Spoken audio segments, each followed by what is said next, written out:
Pilot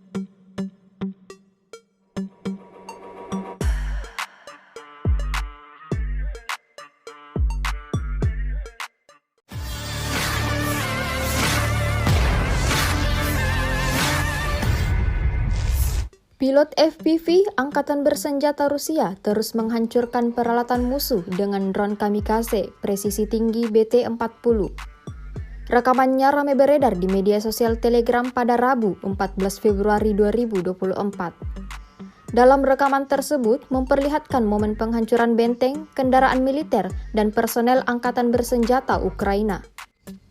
Di wilayah yang tidak disebutkan namanya, dalam narasi unggahan, militer Ukraina alami kerugian total. Tidak hanya di satu tempat, tapi di seluruh tempat tentara Ukraina terdeteksi langsung dihancurkan militer Rusia dengan menggunakan drone. Seperti yang terlihat dalam rekaman, insiden ini digadang-gadang menambah daftar panjang kerugian yang didapatkan Angkatan Bersenjata Ukraina.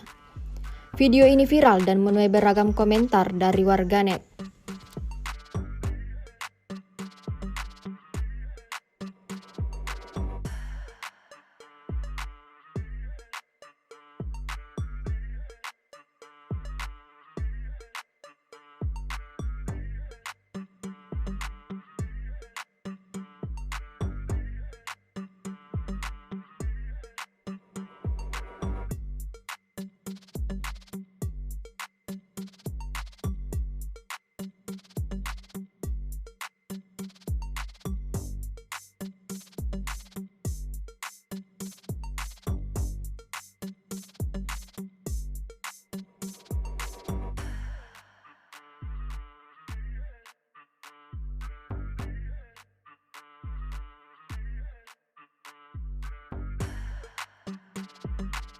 Download Tribun X sekarang, menghadirkan lokal menjadi Indonesia.